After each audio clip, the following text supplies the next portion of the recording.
Era una persona que era muy fantasiosa y a mí siempre me había traído pues, los mundos del más allá y sobre todo las estrellas. Yo era muy rebelde porque mi padre falleció cuando yo tenía 3 años, era piloto y cayó al mar y desapareció. Y mi madre no podía conmigo.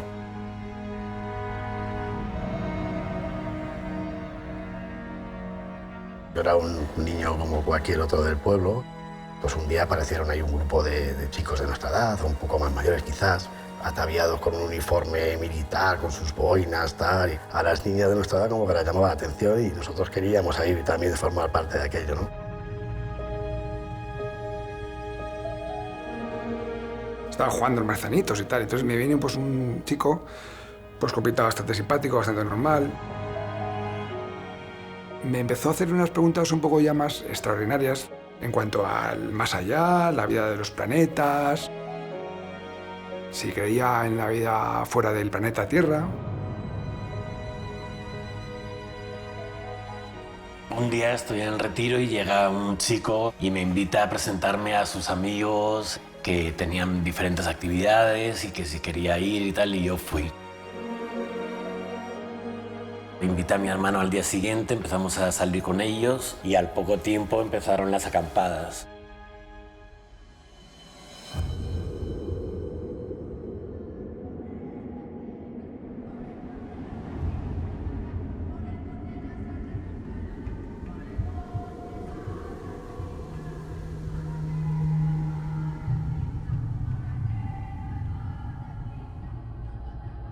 Pensabas que eras realmente un elegido.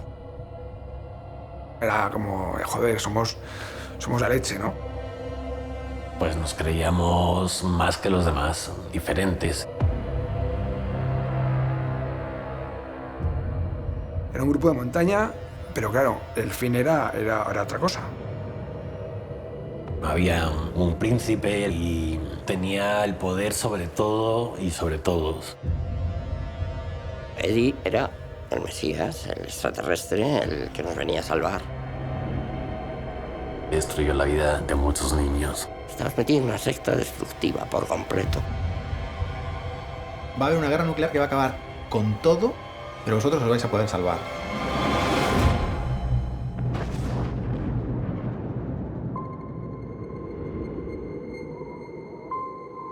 Estaba en contacto con seres de otro planeta y que algún día vendría una nave y nos llevaría a este planeta Nazar, le llamaban.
mediados del siglo XX la sociedad mundial está fascinada con el espacio exterior, con la posibilidad de viajar a otros planetas o a otros satélites, como por la posibilidad de ser visitados por seres que habitan en otros planetas. España en los años 50 y 60 vive en plena dictadura. El caudillo atraviesa Madrid entre las aclamaciones de una multitud que desde la madrugada invadía las calles de la capital. En esa época se vivía en una España muy gris, donde no había ningún tipo de libertad. Y entonces el mito ufológico, digamos, es una vía de escape para muchas personas como salida a esa España gris. No estamos solos en la galaxia, hay otras civilizaciones y en un momento dado estos extraterrestres avisan que se van a hacer visibles en España. En el 66 se hacen visibles en Aluche y un año más tarde se hacen visibles en San José de Valderas. Yo me quedé entretenida jugando unos minutos y vi como de repente apareció como algo extraño. Tenía una luz pues muy fluorescente, como rojiza, y se balanceaba muy suavemente sobre los castillos. El caso Humo, personalmente creo que es uno de los más interesantes de la ufología, por supuesto española y creo que mundial. De acuerdo con los datos que hemos podido recopilar, tengo que decir que sí, que el vehículo es de procedencia extraterrestre. Consecuentemente, tendría que afirmar que el fenómeno mitad tiene una procedencia a sí mismo extraterrestre. Una de las características de Humo es el signo que aparece en los platillos o en el avistamiento de San José de Valderas. Los dos paréntesis invertidos con la raya horizontal y la perpendicular que los parte. Los sumitas tenían forma humana, son extraterrestres, pero de tipo humanoide que aparentemente no se diferenciarían de los humanos. Tal vez nos estamos cruzando por la calle con ellos sin saber que realmente ya están entre nosotros.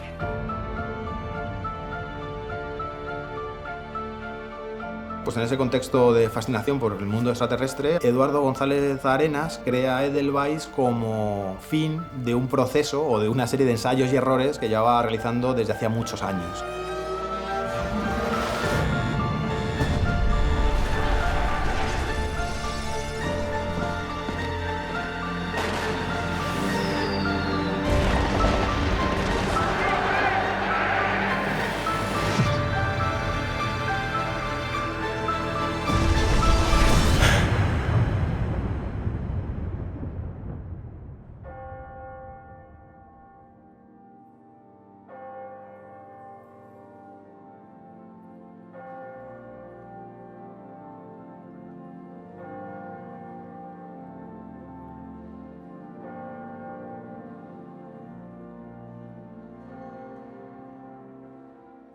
Mi padre murió cuando yo tenía 12 años, el día de mi cumpleaños, y estaba pues un poco perdido porque mi madre era invidente.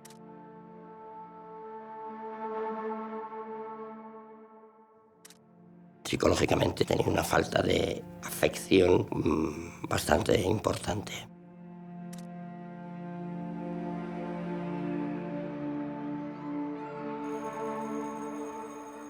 En el colegio que estaba estudiando apareció un grupo de montaña. A mí me interesó porque estaba falto de tener algo realmente en lo que poder evadirme y entré a formar parte de ese grupo de montaña. Parecía maravilloso poder coger irnos el fin de semana al campo y hacer actividades deportivas y de escalada, o era algo que llamaba la atención. Ahí es donde conocí a Eddie como el jefe del grupo. Lo había montado, lo había fundado y lo llevaba, pero como un grupo de montaña normal y corriente. Eddie era el que decidía quién entraba y quién no entraba en Edelweiss, o sea, eso está clarísimo.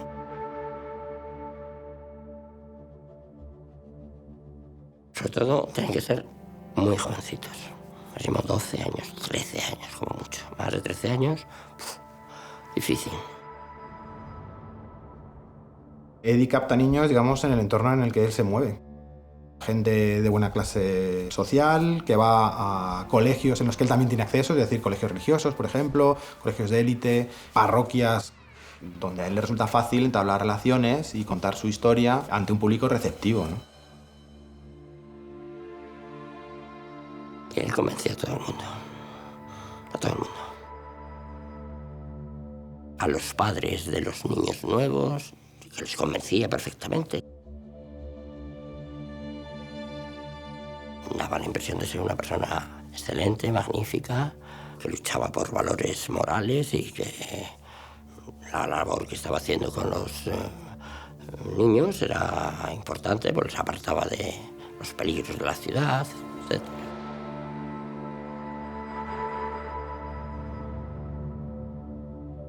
Una persona pues, que daba bastante confianza, bastante, no mucha confianza.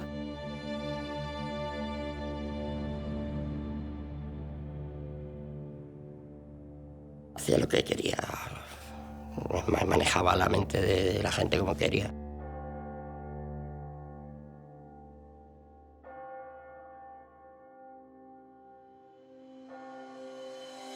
Juro por mi honor luchar y pertenecer a la Guardia de Hierro de Beljáis hasta mi muerte, defendiendo 3 conceptos fundamentales y universales: amor, justicia y libertad, aplicándolos a mí mismo. Dentro de los Boinas Verdes había un grupo que se llamaba Edelweiss.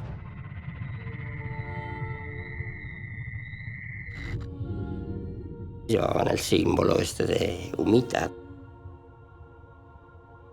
Y todo el mundo pues, quería entrar a pertenecer a ese grupo.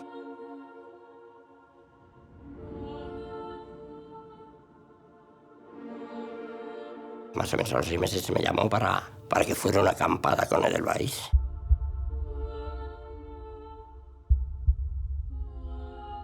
Que parece pedante, bueno, era un niño bien parecido, funcionaba bien a nivel de escalada y bueno, pues empecé a coger preponderancia.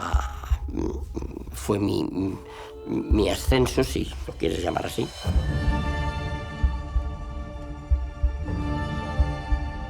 Que encontré en Edelweiss y fundamentalmente en Eddie la figura paterna que suplió a mi padre.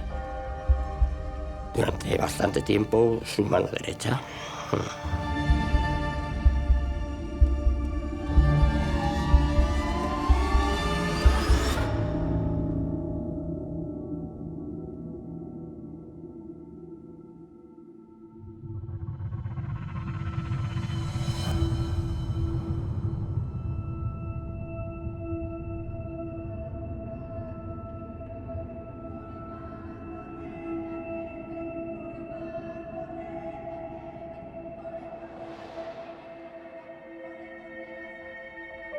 Lo primero que te llama la atención es el tema visual. El tema de decir, pertenezco a una organización, uniforme, tengo amigos. Íbamos uniformados con nuestras pañoletas, nuestros gorritos. Los galones y eso nos los hacía nuestra madre.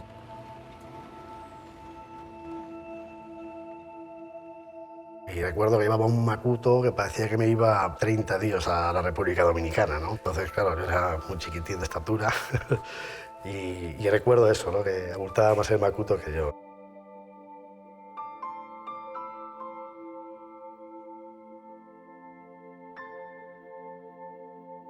Aprendimos a sobrevivir en el campo, aprendimos a hacer montañismo, aprendimos a tener conceptos en los que nadie pensaba con 12 y 13 años, pues no pensabas en el amor, la justicia, la libertad.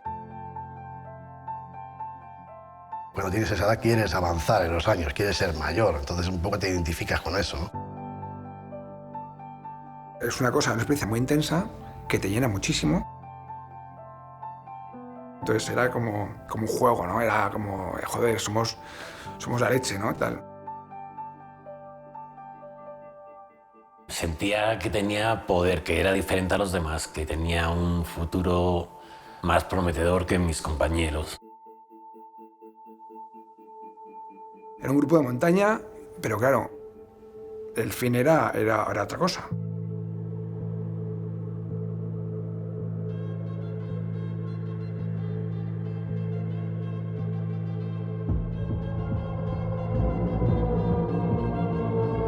estaban preparando para una especie de guerra o algo, hecatombe, ¿no? Hacemos unas actividades, digamos que paramilitares. Un tipo de entrenamiento para la edad bastante fuerte. Como he visto en la Legión y eso, pues nos enseñaban a subir montañas, íbamos con cuerdas, hacíamos tirolinas, rappel, ejercicios fuertes. También nos tiramos de una furgoneta en marcha, abrían la puerta por atrás y saltabas y tenías que aprender a caer sin romperte la espalda. Sentías un poco de miedo, pero eso me subía la adrenalina y me gustaba. Tema de supervivencia, nuestros machetes, con todo eso nos preparaban un poco, ¿no? Lucha cuerpo a cuerpo. A uno se torce un tobillo, no se abre una cabeza.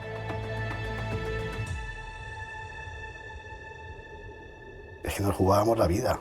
Un resbalón y un niño está muerto. Se les exigen pruebas de lealtad, se les exigen ponerse en riesgo para mostrar la lealtad a la organización. Y ellos no lo ven como una cuestión de riesgo físico, lo ven como una prueba a superar para ganarse ese billete al espacio exterior.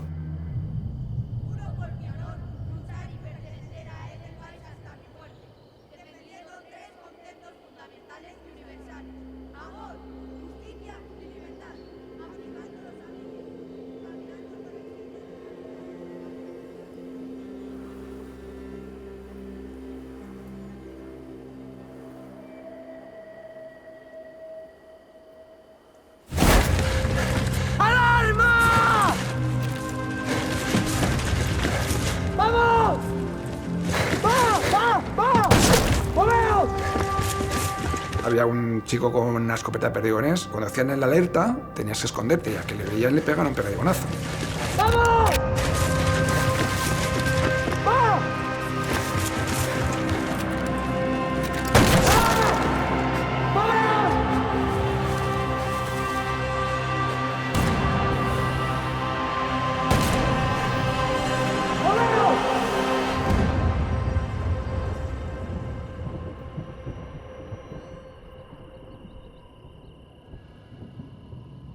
Bueno, Edelweiss es una organización cerrada que cuenta que sus miembros son elegidos. Entonces, la única forma de que la organización siga funcionando es manteniendo, primero, una jerarquía.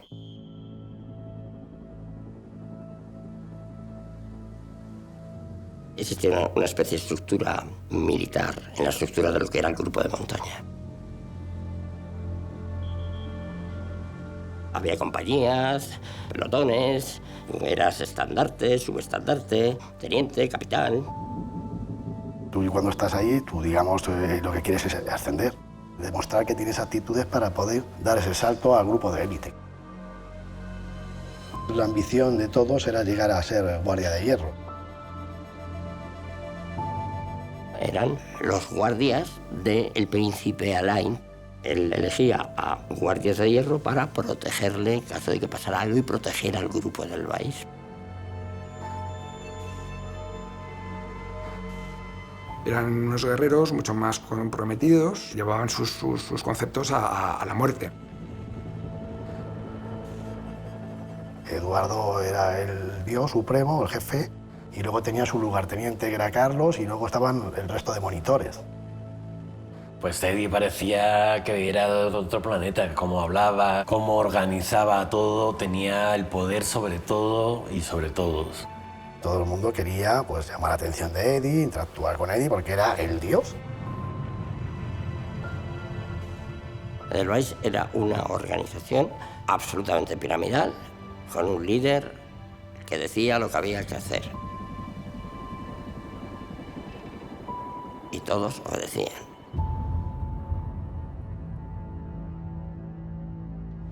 Den Sowjetzeichen soll vor sich hertragen und wir werden in unserem Zeichen wieder siegen.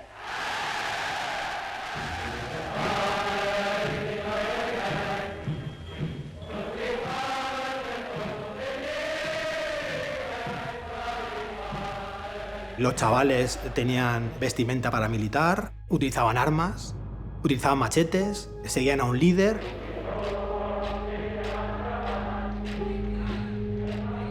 era una organización filonazi.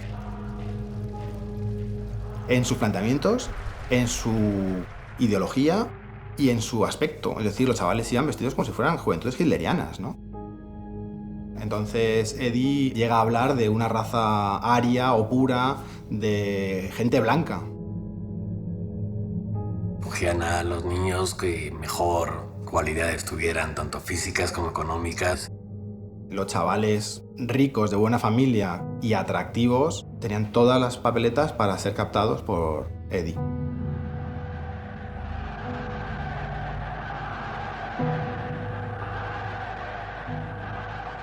Había reuniones en las que se hablaba de cosas como el amor, la justicia, la libertad. Nos sentíamos pues diferentes al resto del mundo. Te hacen sentirte como que eres un elegido, realmente. No olvidemos que eran chicos entre los 11 y los 14 años, con una identidad que no está formada y por lo tanto mucho más fácilmente manipulables. Niños en situación de soledad o de dificultad o de malestar familiar. Y apropiándose de ese lugar de padre, se presentaba a ellos tocando fibras muy universales.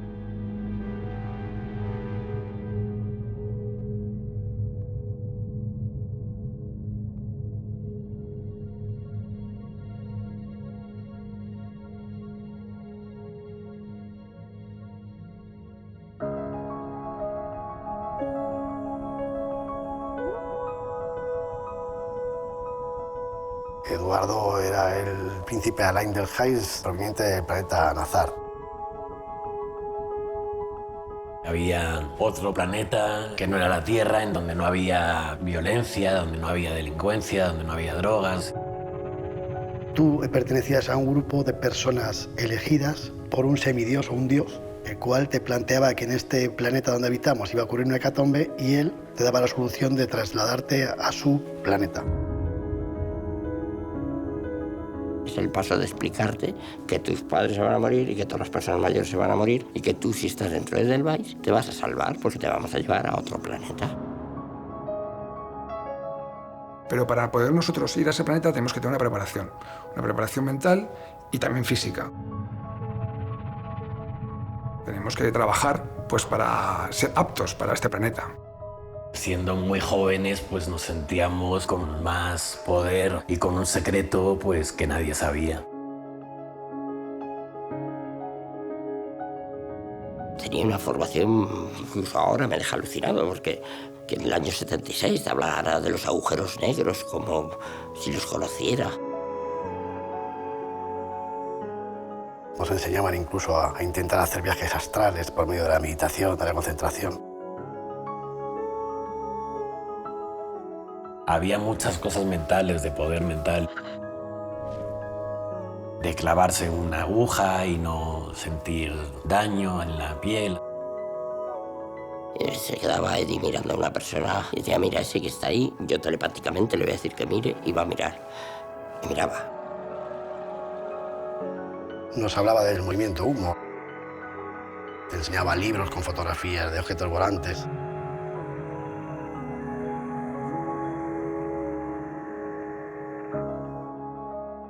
Entonces él te trasladaba a una atmósfera, digamos, tipo bíblico.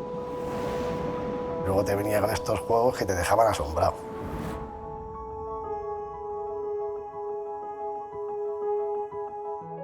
Eddie era el líder, el dios y el extraterrestre, y los demás no lo éramos.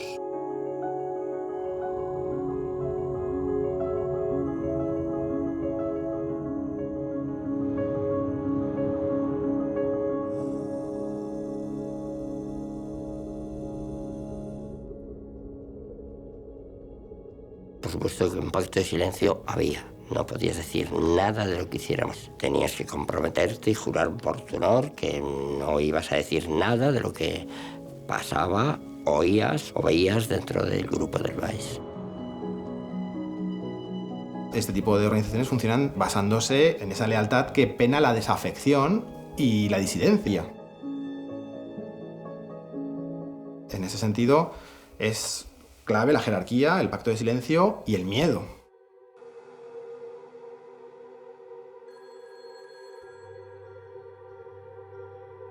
Había un hermetismo total, te daba miedo el contar nada a nadie.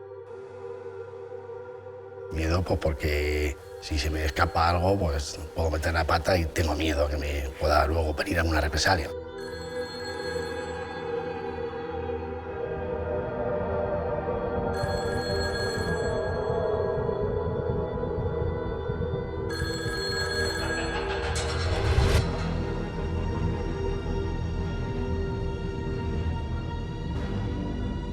Tenemos prohibidísimo hablar a nuestras madres o compartirlo con familiares o otros amigos que no estuviesen en el grupo.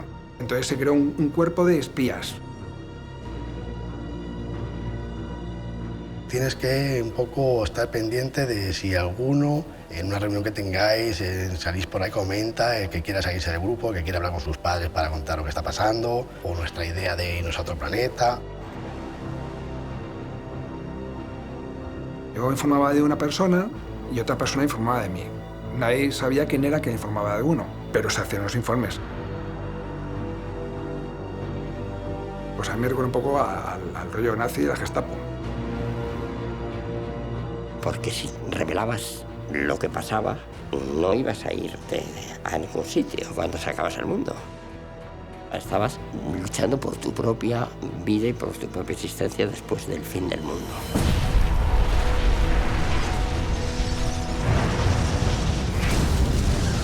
Total, que en el año 92 iba a ocurrir el cataclismo y que teníamos que salir de la Tierra antes de esa fecha.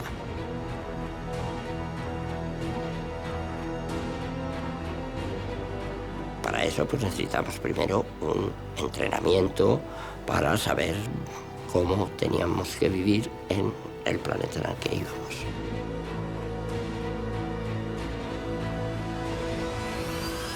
Pues ese entrenamiento era un amor fraternal y sexual.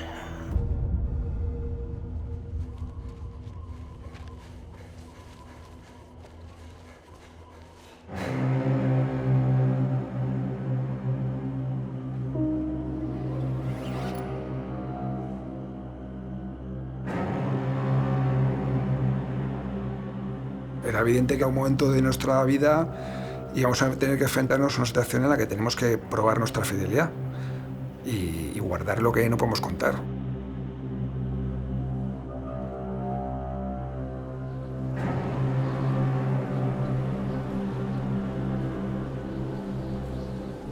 La primera vez fue una noche que ellos insistían en que yo me quedara allí, ¿no? En la casa de aquí de la Escoria. Yo les puse la excusa de que tenía que estudiar, que tenía exámenes y bueno, pues decidieron acompañarme a mi casa para convencer a mi madre de que me quedara allí a pasar la noche.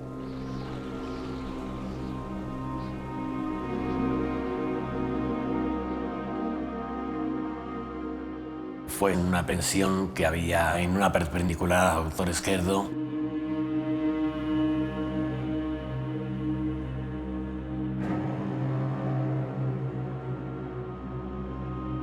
Nos llevaron a mí y a mi hermano a esta pensión. Estábamos en la misma habitación, Eddie con mi hermano y yo con Javier.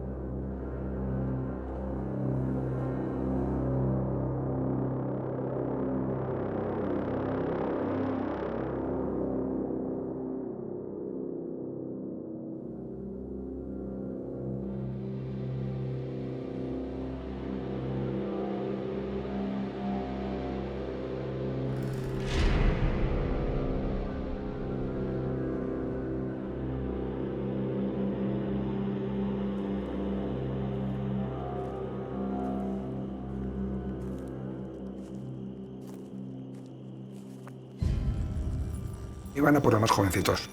Son niños puros, fácilmente manejables. 11 años, 12, 13.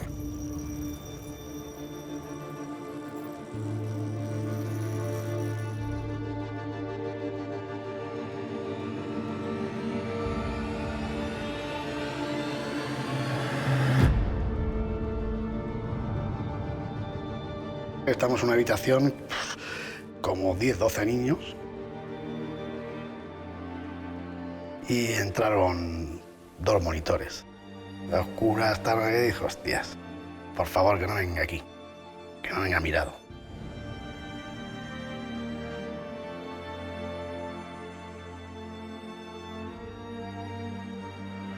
Y bueno, aquella noche pues se nos llevó a su cuarto a mí y a otros 2 chicos más.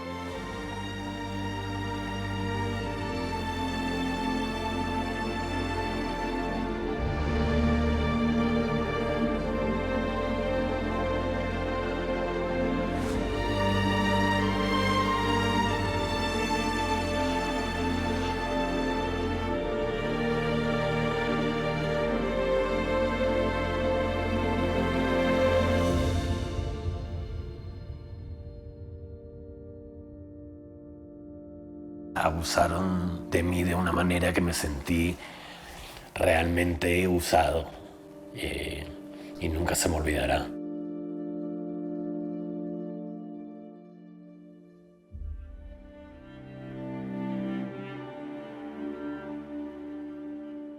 Horrible, indescriptible, yo lo pasé fatal. Y era como decir, mira, piensa en otra cosa, piensa en otra cosa.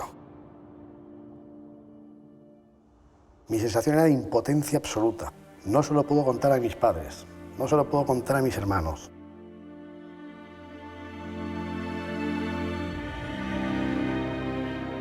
Abusaron porque se veía que yo no quería y aún así, pues sí siguieron.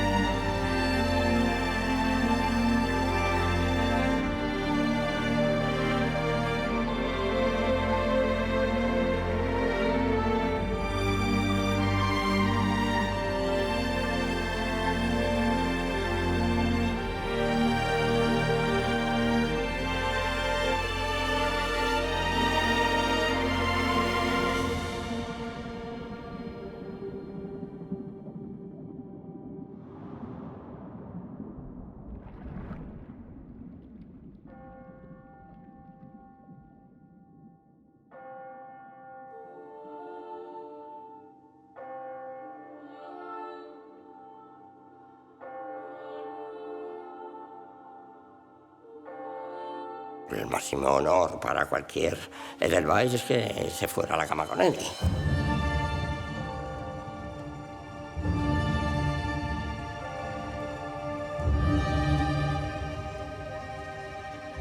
Ibas a tener sexo con Dios.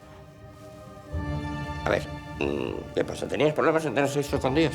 No. Estabas encantado.